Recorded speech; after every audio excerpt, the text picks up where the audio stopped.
Selain karena punya komitmen, Pak Prabowo pasti akan melihat yang akan dia terima ya menjadi pasangannya untuk maju di periode kedua.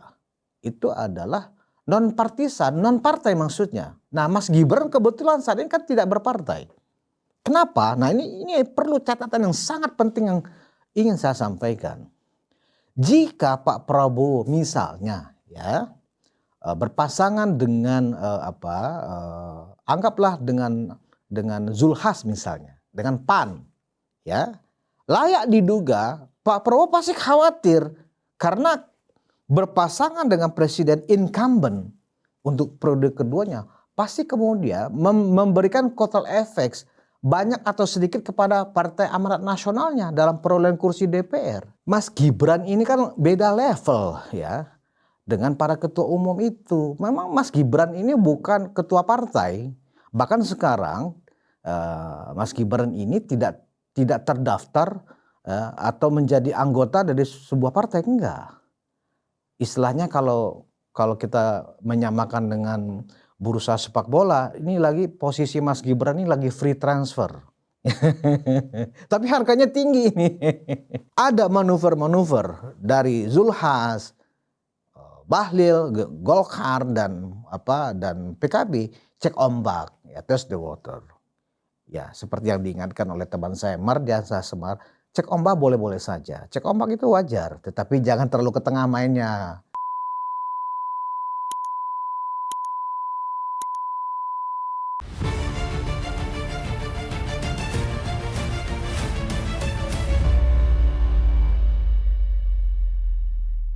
Hai penonton Ruang Konsensus Unpacking Indonesia dimanapun Anda berada. Kembali monolog Ruang Konsensus menjumpai Anda di awal pekan Februari ini. Nah, yang akan saya share ke teman-teman termol ya, termol Ruang Konsensus adalah tentang banyak, ada lebih dari satu partai ya yang sudah menjagokan dan mendukung hanya Pak Prabowo ya untuk diusung pada saat Pilpres 2029 nanti. Ya. Tidak ada yang menyebut misalnya Golkar, misalnya PKB, misalnya PAN ya. Tidak ada menyebut kami mendukung untuk 2 periode Prabowo Gibran, enggak ada.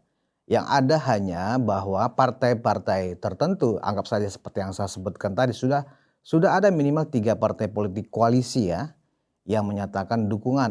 Kalau nggak salah termasuk juga Demokrat ya. Jadi Demokrat, Golkar, PAN, PKB ya sudah menyatakan dukungan kepada Presiden Prabowo untuk maju di periode kedua 2029.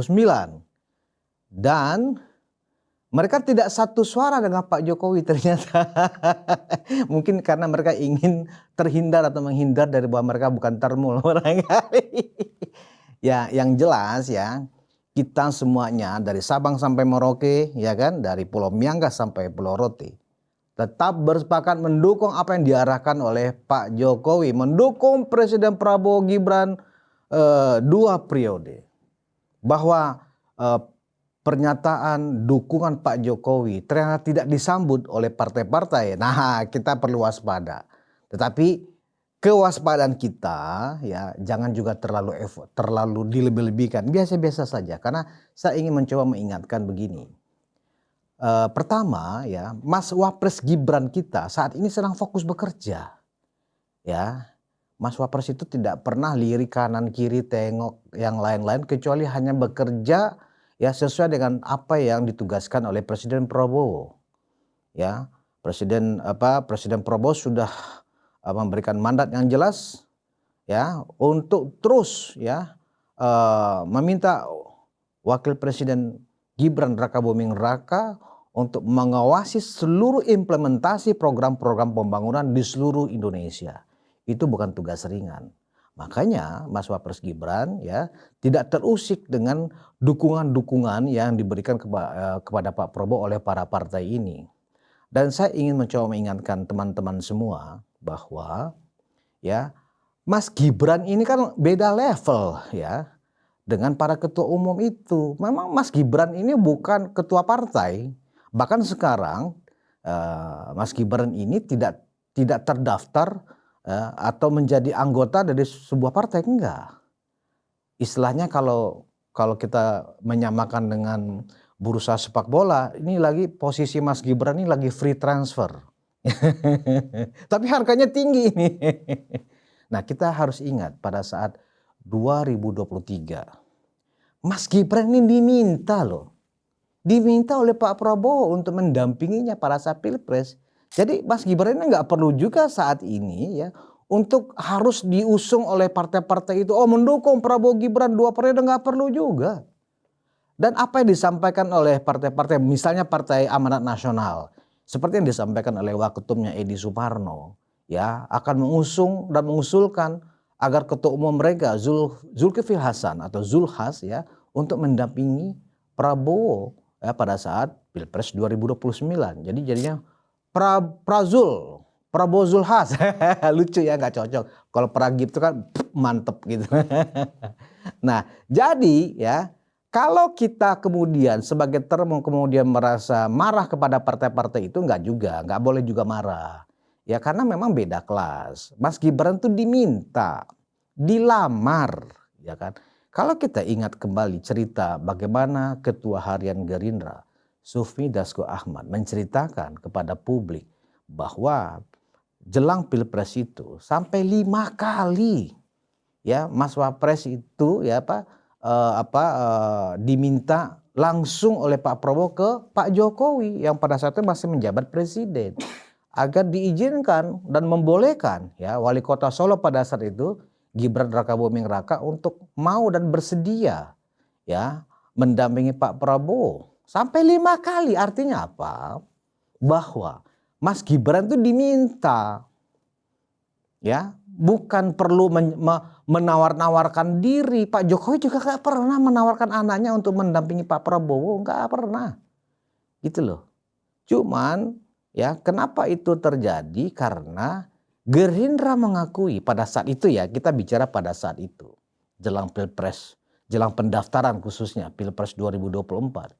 Dari hasil survei internal Gerindra ya, pasangan Pak Prabowo yang dianggap punya daya elektoral yang tinggi untuk memenangkan Pak Prabowo itu di antara nama-nama para ketua partai ya itu tertinggi itu Mas Gibran. Makanya kemudian ya mungkin ya Sufmi Dasko ditugaskan oleh presiden, oleh Pak Prabowo pada saat itu ya kan untuk meyakinkan Mas Gibran juga untuk bersedia, dan akhirnya baru pada saat permintaan yang kelima kalinya Pak Jokowi sebagai orang tua memberikan jawaban, ya sudah tanya saja ke anaknya. Kalau anaknya mau ya berarti mau, kan gitu. Nah bagi Mas Gibran jawaban bapaknya seperti itu artinya bapaknya memberikan restu gitu loh.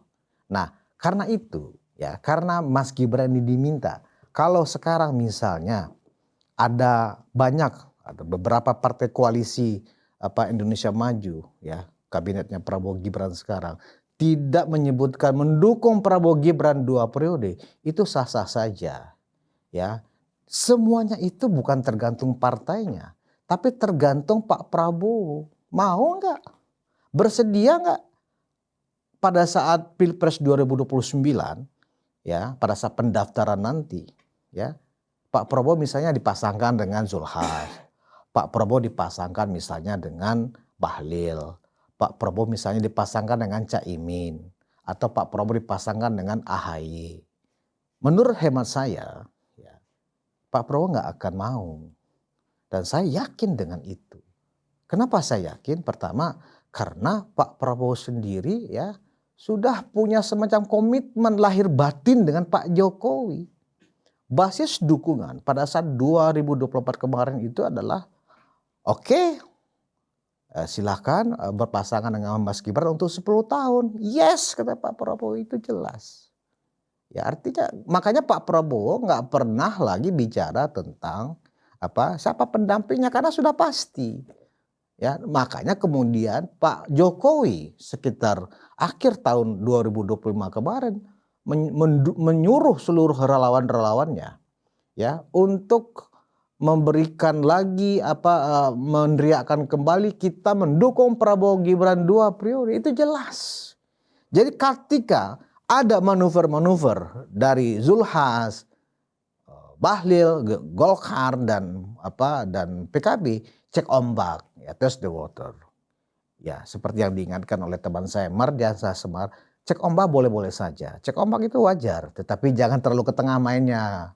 Ya kan, cek ombaknya pinggir-pinggir pantai aja, bro. Nah, itu kata sarannya Semar itu, karena takutnya hanya sekedar cek ombak karena terlanjur kegeeran sampai ke tengah, akhirnya ntar ditelan gelombang, ditelan ombak.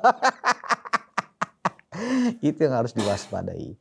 Dan karena itu saya meyakini bahwa kita sebagai pendukung Pak Jokowi, pendukung Pak Prabowo, pendukung Mas Gibran, nggak usah khawatir dengan cek ombaknya para ketua umum partai ini. Ya, saya sebenarnya menyayangkan ya, para ketua umum partai ini ternyata nggak punya nyali juga untuk maju sendiri sebagai capres gitu loh, iya kan? Padahal keputusan MK ya tahun lalu itu sudah memberikan semacam mandat ya secara konstitusional bahwa seluruh peserta pemilu, seluruh partai peserta pemilu, syaratnya seluruh partai politik peserta pemilu dibolehkan untuk mengajukan capresnya sendiri. Nggak ada lagi syarat ya presidential threshold 20% yang harus dipenuhi, nggak ada seperti sudah dibatalkan oleh Mahkamah Konstitusi. Artinya apa? Bang Zul, Bahlil, Caimin, Mas AHY, silakan. Anda kan ketua umum partai, Anda punya massa, Anda punya organisasi sampai ke daerah-daerah.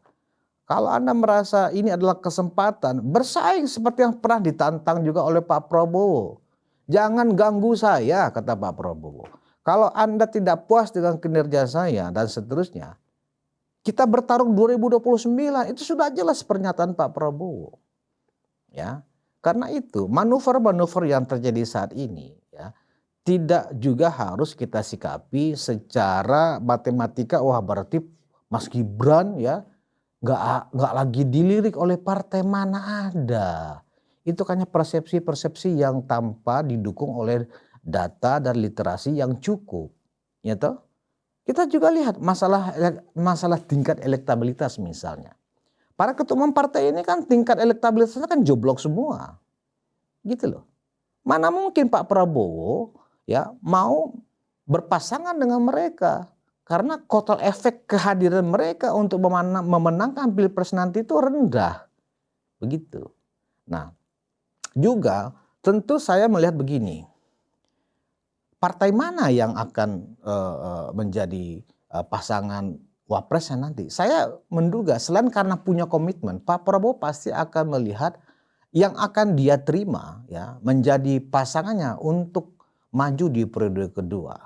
Itu adalah non partisan, non partai maksudnya. Nah, Mas Gibran kebetulan saat ini kan tidak berpartai. Kenapa? Nah, ini perlu catatan yang sangat penting yang ingin saya sampaikan. Jika Pak Prabowo misalnya ya berpasangan dengan anggaplah dengan Zulhas misalnya, dengan PAN ya, layak diduga Pak Prabowo pasti khawatir karena berpasangan dengan presiden incumbent untuk periode keduanya pasti kemudian memberikan kotel efek banyak atau sedikit kepada Partai Amanat Nasionalnya dalam perolehan kursi DPR. Sementara Gerindra justru ingin memperbesar kursinya. Ya kan, bahwa kursi Gerindra misalnya sekarang ada 86 kursi misalnya di Senayan. Tentu Pak Prabowo juga nggak mau kursinya diambil. Kalau kemudian Zulhas berpasangan, tidak menutup kemungkinan, ya kan? PAN yang saat ini jumlah kursinya 48 kursi bisa menjadi 68 kursi dan menarik kursi Gerindra. Itu bisa terjadi dan itu tentu diperhitungkan oleh Pak Prabowo. Begitu juga misalnya PKB, misalnya Prabowo Caimin, ya kan gitu. Ya kan awalnya kan Gerindra itu kan berpasangan dengan PKB pada saat 2023, kita masih ingat sebelum Caimin kemudian membelot bergabung dengan Nasdem mengusung Anies. Ya kan? Nah, jadi kalau misalnya periode kedua ini kan adalah periode terakhir Pak Prabowo karena tidak ada periode ketiga. Tentu Pak Prabowo memperhitungkan jangan sampai setelah beliau selesai menjabat di periode keduanya, partai yang dia miliki, partai yang dibesarkan oleh Pak Prabowo itu Gerindra, ya, kemudian kursinya melorot karena ada kotel efek, ya, yang kemudian diambil oleh cawapres yang berpasangan dengan Pak Prabowo nantinya, misalnya PKB. Gak menutup kemungkinan dari 68 kursi jumlah yang diperoleh PKB hari ini di DPR RI bisa menjadi 78 kursi, artinya mendekati ke kursi Gerindra yang 86 kursi. Betapa ngerinya hitungan-hitungan seperti itu. Nah, ini yang diperhitungkan juga oleh Pak Prabowo. Artinya apa? Cawapres yang akan berpasangan dengan Pak Prabowo pada saat Pilpres 2029 nanti adalah yang akan yang dihitung tidak akan mengambil, ya, suara atau kursi Gerindra. Karena itu yang paling strategis buat Pak Prabowo memang Mas Gibran yang tidak berpartai. Inilah realita politik kita setidaknya hari ini. Dan menurut saya, ya, kalau saya memberikan suggest kepada Mas Gibran, sebaiknya sampai Pilpres 2029, ya, Mas Gibran nggak usah berpartai, nggak usah juga masuk partai politik manapun, ya kan? Mas Gibran tetap adalah seorang independen, ya, seorang wakil presiden yang bekerja penuh untuk rakyat, ya, memperhatikan aspirasi rakyat, menyapa rakyat, ya kan? Cukup itu yang dilakukan oleh Mas Gibran. Karena kalau misalnya Mas Gibran juga ikut berpartai, anggap misalnya Mas Gibran bergabung ke Golkar atau bergabung ke PSI. Nah, bisa jadi Pak Prabowo sebagai capresnya nanti, ya kan? Waduh, kalau Mas Gibran di Golkar berarti kalau berpasangan dengan saya nanti kalau kotel efeknya, efek ekor jasnya, ya, akan juga berdampak kepada Golkar, dan tidak menutup kemungkinan suara Gerindra makin merosot karena Golkar adalah pemilik suara kedua di DPR saat ini, 102 kursi. Bisa kita bayangkan kalau misalnya Mas Gibran gabung di Golkar, kotel efeknya kepada Golkar bisa menyebabkan, ya, tidak menutup kemungkinan Golkar akan menjadi juara satu perolehan kursinya nanti di Senayan. Apakah Pak Prabowo mau? Pertanyaannya kan itu. Menurut analisa saya, seorang ketua umum partai tentu berhitung jelas tidak akan mau, ya kan? Karena real politik adalah sebuah partai politik itu pasti tujuannya adalah meraih kursi sebanyak-banyaknya di parlemen. Itu sudah pasti. Ya, secara textbook pun memang seperti itu. Sebagai partai politik meraih kekuasaan baik di parlemen, baik di legislatif maupun di eksekutif. Nah, begitu juga kalau misalnya Mas Gibran gabung ke PSI. Tentu bagi Pak Prabowo, waduh, bahaya. Karena setelah itu, ya, setelah 2029 sampai 2034, wapres yang menjabat di periode kedua Pak Prabowo itulah memiliki posisi yang amat strategis. Karena 5 tahun sampai 2034, wapres ini, ya, bisa memperbesar kue elektabilitasnya, ya, untuk meraih simpati masyarakat. Apabila wapres yang bersanding dengan Pak Prabowo pada saat Pilpres 29 nanti itulah orang partai, tentu ini ancaman bagi Gerindra, bagi Pak Prabowo sendiri secara partainya. Kalkulasi-kalkulasi seperti ini yang menurut hemat saya, ya, yang sangat diperuntukkan oleh Pak Prabowo dan lingkaran ring satunya Gerindra tentunya. Misalnya kita ambil contoh lagi. Capresnya Pak Prabowo, cawapresnya Mas AHY. Sama aja kalau itu terjadi, ya, pasti ada efek ekor jas kepada Demokrat. Ya, karena apa? Pada saat kampanye nanti, gebiarnya membesarkan Mas AHY Demokrat karena ini pasangan dengan incumbent itu luar biasa dan pasti akan dimanfaatkan oleh seluruh caleg-caleg Demokrat baik di tingkat pusat, provinsi dan daerah untuk mendulang suara, untuk meyakinkan rakyat.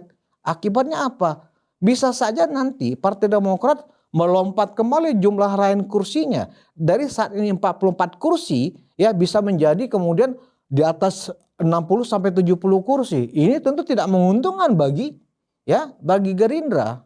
Karena apa? Setelah 2034, ya, ini harus diperhitungkan Pak Prabowo. Tidak mungkin ada 3 periode. Nah, bagaimana masa depan Gerindra tanpa Pak Prabowo lagi sebagai presiden? Ini harus dihitung. Nah, karena itu Pak Prabowo mungkin skenarionya tetap akan memilih Mas Gibran sebagai cawapresnya. Karena itu relatif sangat aman, sangat stabil bagi ya kelanjutan dan perjuangan Gerindra untuk tetap bercokol dengan kursi yang banyak di Senayan. Dan pada saat setelah terpilih, ya, kita membuat sebuah simulasi. Anggaplah ya akhirnya dengan skenario ini Prabowo Gibran tetap maju 2 periode. Ya. Ini menjadi catatan sejarah dalam ya Pilpres langsung yang pernah terjadi. Karena untuk pertama kalinya seorang capres incumbent kembali berpasangan dengan cawapresnya. Ini hebat. Dan kita akan buktikan sejarah bisa kita bangun pada saat 2029. Dan baru kemudian setelah itu saya akan menyarankan kepada Mas Gibran. Ya udah Mas Gibran lebih baik bergabung dengan Gerindra. Sehingga totalitas untuk membesarkan Gerindra pasca Pak Prabowo tidak lagi menjabat sebagai presiden setelah 2034, ya, itu terjaga dengan baik. Dan 2034, 2039, wapres incumbent pada saat itu di 2034 akan maju capres, didukung oleh mantan presiden incumbent, didukung oleh Pak Jokowi. Jelas ini skenario yang luar biasa apik. Inilah yang harus ya kita pahami. Pada seluruh termul dimanapun Anda berada, gak usah khawatir. Kalau saat ini misalnya Zulhas cek ombak ingin berpasangan dengan Pak Prabowo, Caimin juga ingin berpasangan dengan Pak Prabowo, ya cek ombak. Tapi realita politik yang tak mudah ya itu dipikirkan oleh Gerindra dan ketua umumnya dan ketua dan pembinanya Prabowo Subianto. Karena itu ya tidak ada kata lain. Tetap semangat para termul. Prabowo Gibran 2 periode bukan sekedar komitmen, tapi adalah sebuah realita politik yang tak terbantahkan. Ya, yang perlu kita ingatkan sekarang kepada pemerintahan Prabowo Gibran, bekerjalah dengan sebaik-baiknya. Jaga perekonomian ya tetap dalam kondisi yang stabil. Kalau misalnya ada fenomena daya beli masyarakat sekarang menurun atau rendah, ya menurunnya indeks konsumsi masyarakat misalnya. Belum lagi kita melihat baru-baru ini ada insiden ambruknya indeks harga saham gabungan karena turunnya peringkat kita oleh MSCI. Ini juga bukan hal yang mudah. Karena itu, jika kita bersemangat mengusung Prabowo Gibran 2 periode, tetapi kita tidak menjaga pemerintahan Prabowo Gibran ini, menjaga makroekonomi dengan baik, menjaga harga-harga kebutuhan pokok bisa terjaga, menjaga tingkat pengangguran tetap terjaga, angka kemiskinan terjaga, defisit APBN nggak lebih dari 3%. Itu tetap menjadi concern kita bersama untuk mengingatkan pemerintah Prabowo Gibran jangan lalai. Ya, kita mendukung program-program Astacita ya seperti MBG misalnya, koperasi desa, tetapi yang harus kita yakinkan adalah semuanya itu memberikan efek yang positif kepada tingkat kesejahteraan masyarakat real. Kalau ya kita mendukung Prabowo Gibran 2 periode bersemangat, kita teriak sampai ke langit. Tetapi lambat laun indeks harga saham gabungan ternyata benar-benar gak bisa tertolong. Bahkan ambruk di bawah level 7.000. Bahkan sampai ke level 6.000. Bahkan rupiah terhadap dolar pun tembus di angka 17.000. Bahkan ada yang meramalkan kembali kita bisa angka 20.000. Teriakan kita Prabowo Gibran 2 periode itu gak laku nanti di mata masyarakat. Apa yang kita jual Prabowo Gibran 2 periode? Kalau pemerintah gagal ya setidaknya menjaga kondisi ya relatif stabil pada saat serah terima dari Pak Jokowi ke Pak Prabowo. Itu harus kita hindari. Karena itu kita adalah pendukung Pak Jokowi, kita adalah pendukung Prabowo Gibran, tetapi bukan berarti kita lalai dan abai ya kepada orang kita dukung. Harus kita ingatkan Presiden Prabowo, harus kita ingatkan Presiden Jokowi untuk juga memberikan nasihat-nasihat kepada pemerintah ini agar jangan terlena. Ya, kita boleh pemerintah ini menjalankan program-program yang populis, tetapi tetap harus secara sistem. Ya, seluruh sistem pendidikan, sistem ekonomi, sistem kesehatan, ya, dan bagaimana Departemen Kementerian Tenaga Kerja juga mampu ya menyerap tenaga kerja yang melimpah saat ini. Belum lagi di akhir 2028 nanti ledakan-ledakan bonus demografi yang butuh penyerapan tenaga kerja generasi muda itu luar biasa. Nah, jika saat ini ya pemerintah tidak hati-hati, bisa jadi ini menjadi bumerang, ya, senjata makan tuan nanti. Karena itu sebagai termul, ya, kita orang-orang yang termuliakan, ya, orang yang berada secara konsisten mendukung Pak Jokowi, ya, menuju Indonesia Emas 2045, kita tetap dukung, tetapi kita juga jangan lupa tetap kritis, ya, kepada pemerintahan Prabowo Gibran.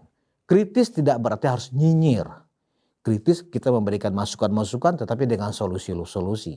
Tidak dengan framing-framing yang sifatnya fitnah, kebohongan dan seterusnya. Tetap semangat. Demikian dulu monolog ruang konsensus. Prabowo Gibran 2 periode. Tidak diragukan. Wassalamualaikum warahmatullahi wabarakatuh.